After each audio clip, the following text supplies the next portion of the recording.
James and Peter. James and Peter are best friends. They usually play together at Peter's house. One day, James looked up at the ceiling and saw a small door. "What is that, Peter?" James asked. "Oh, that's a door to the attic, but we can't go up there." "My brother told me that there is a ghost," Peter said. "Ghosts? There's no such thing as ghosts," James said, laughing at Peter. "No, ghosts are real," Peter said. "There is no ghost in the attic. Do you want to bet?" James asked. And Peter thought for a minute. "Okay, but what if it were true?" he asked. "If I lose," James replied, "I will call you Big Brother for a month. If I win, you call me Big Brother." "Deal," Peter said. James and Peter got a flashlight and opened the door. The dusty stairs came down. They walked up to the attic quietly. The attic was dark and dusty. They saw some boxes. "What's in the boxes?" James asked. "I don't know," said Peter, opening one of the boxes. Then, all of a sudden, they heard a screeching sound. "What was that?" James asked Peter. "I don't know," answered Peter. "Let's just get out of here." Then the screeching sound became louder. They ran down from the attic as fast as they could. "Wait, who won the bet?" James asked Peter. "I don't know. I don't like that place anyway. Let's play something else," Peter said, walking to the kitchen for a glass of water. Number 1. Where did James and Peter go? A. To the garage. B. To the attic. C.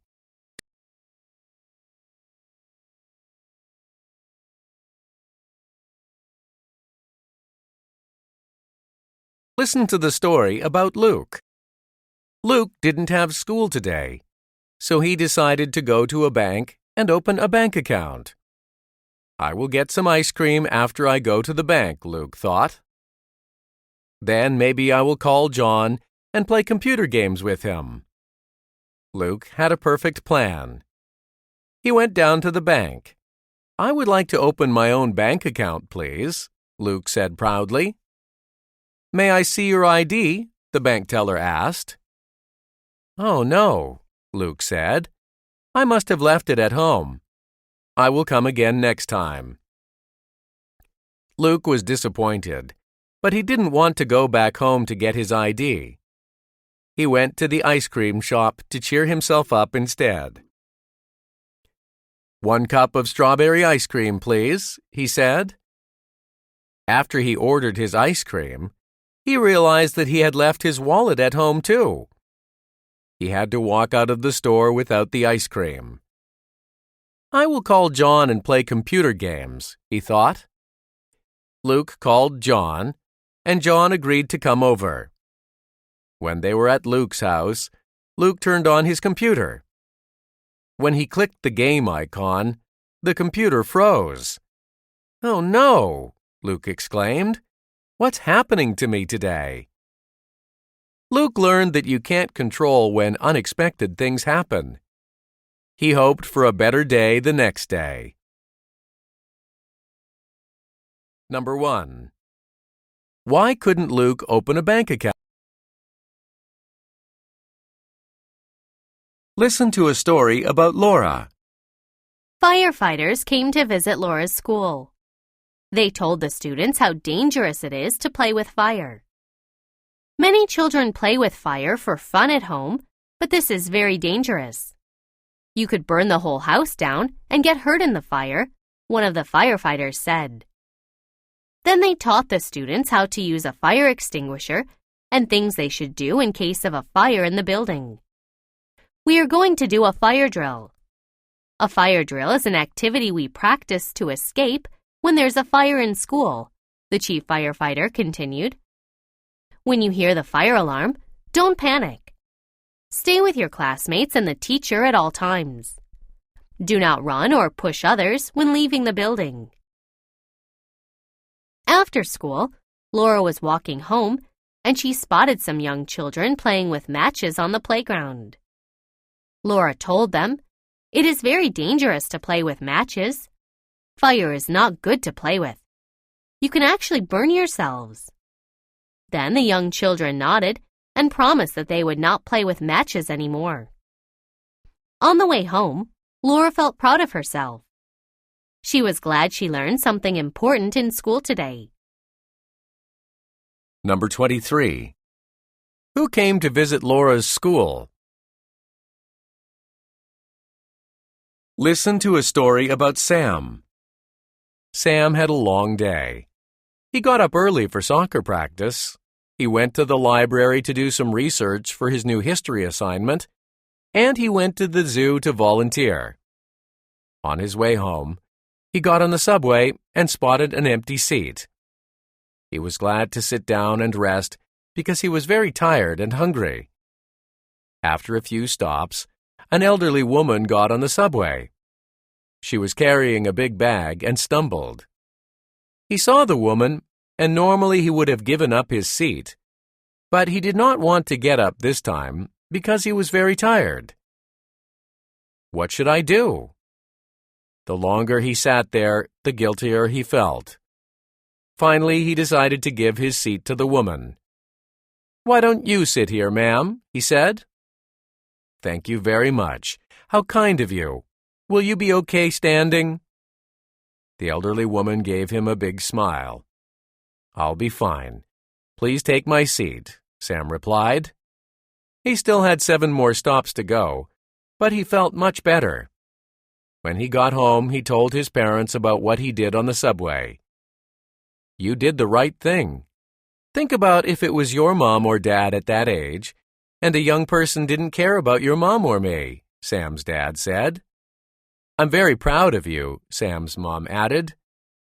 Although what Sam did was a small act of kindness, he was glad that he'd had a chance to help others.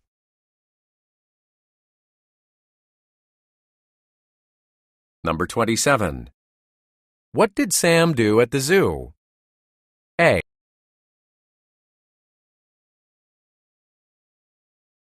Listen to the story about Luna. Luna became hungry after school. "I should make a sandwich for a snack when I go home," she thought to herself. Both her parents work, so she has to take care of herself during the day. When she got home, she opened the refrigerator. She found a head of lettuce, sliced tomatoes, cheese, and ham. She put the ingredients on the table and washed her hands. Then she put 2 slices of bread on a plate and started to stack on the stuff for her sandwich. When the sandwich was almost ready, she felt something was wrong with it. "Wait a minute," she thought. "Something's missing here." Luna thought carefully. "I know what I am missing. I need some mayonnaise and ketchup."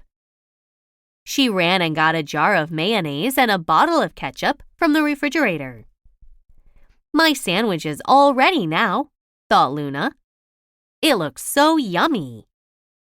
After she ate her sandwich, she cleaned up the mess on the table before her mom came home. Luna's mom was very pleased when she got home. "You are all grown up, sweetheart," said Luna's mom.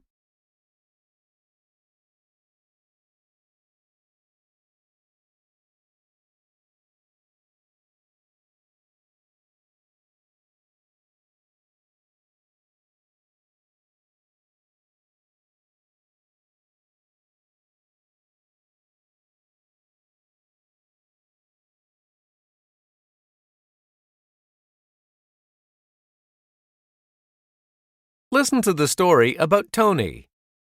Tony got up on Monday morning and looked out the window. Everything was white. "I hope I'm not dreaming," he thought. The whole neighborhood was covered with snow. In fact, there was so much snow on the ground that people could barely walk. "Look out the window, Mom," There's a lot of snow, Tony shouted to his mom as he ran downstairs. When Tony found his mom in the living room, she was talking to someone. "Okay, thank you for calling," she said. Tony's mom hung up the phone and said to Tony, "It was your school. It's closed today due to the heavy snow." "Hooray!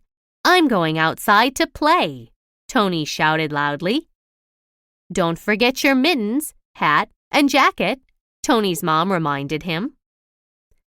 Every kid in Tony's neighborhood went outside that morning. Some made snowballs and had a snowball fight, and others made snowmen here and there. Tony and his friends brought out their sleds and rode them down the hill. Although some of their parents were busy shoveling the snow on their driveways, Tony and his friends had the best snow day ever.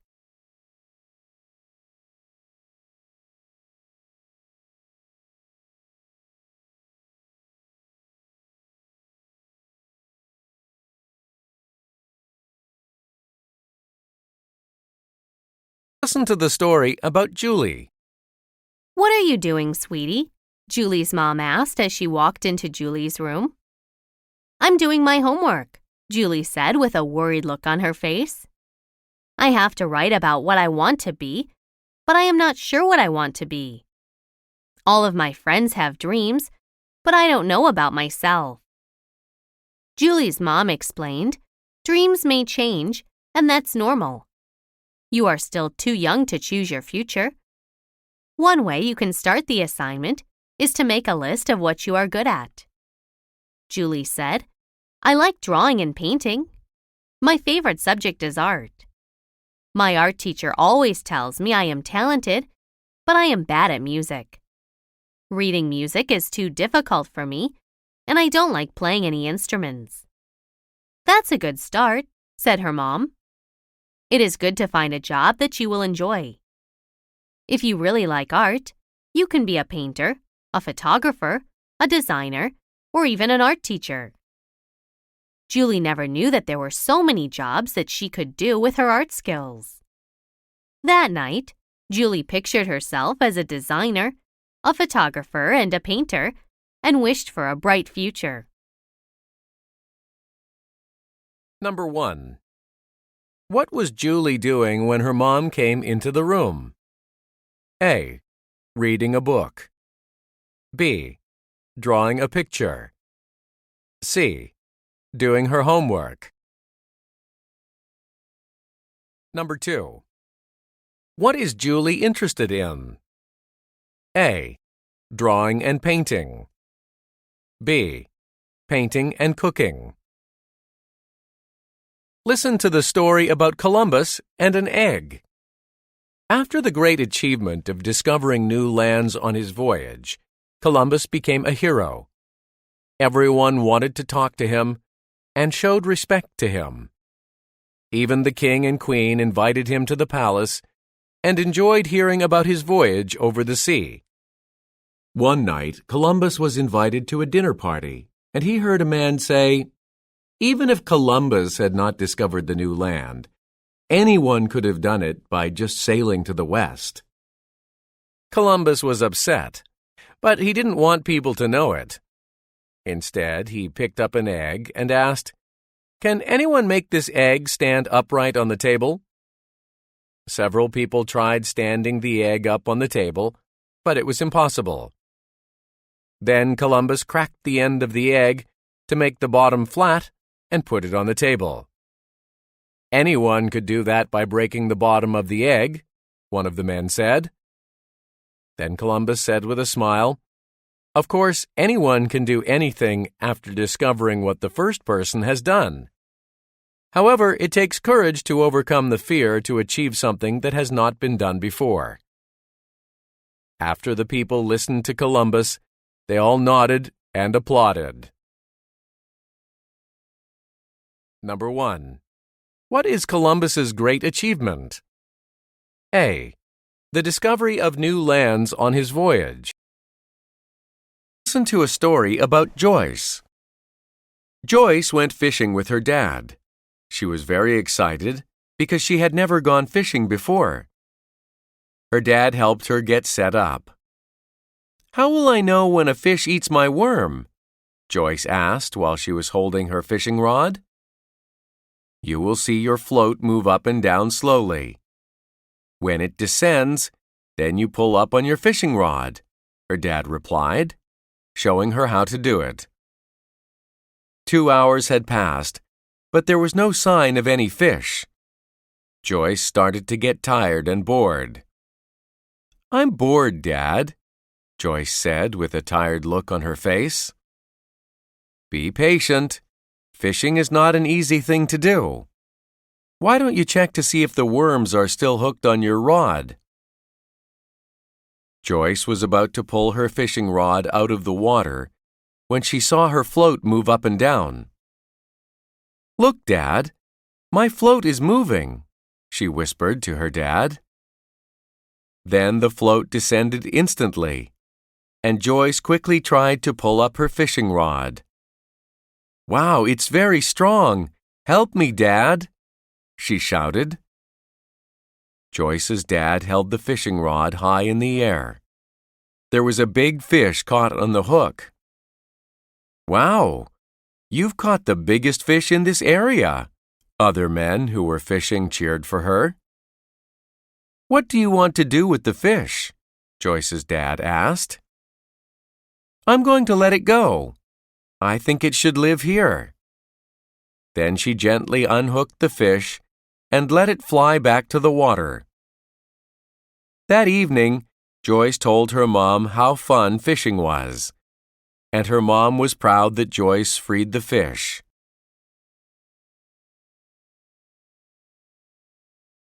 Number 23. What did Joyce and her dad do? A. Dancing. B. Fishing. C. Hiking.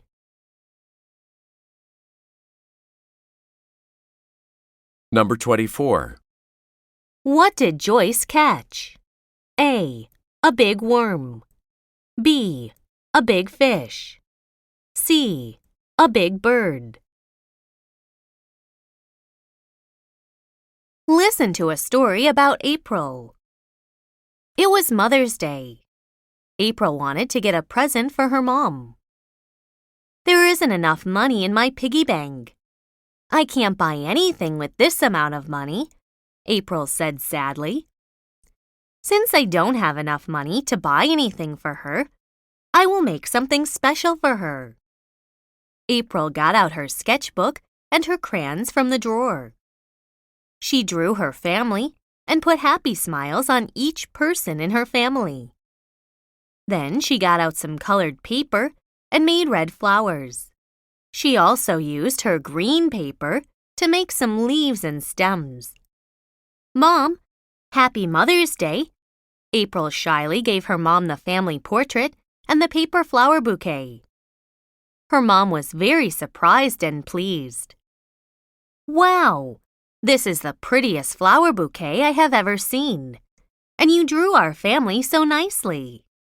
I'm going to frame this." April was very glad when she saw her mom's big smile at her presents.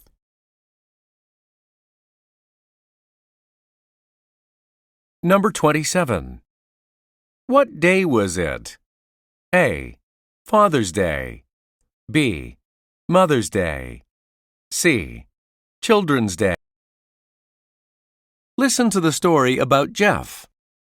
Jeff's family was having dinner at a restaurant on Friday evening.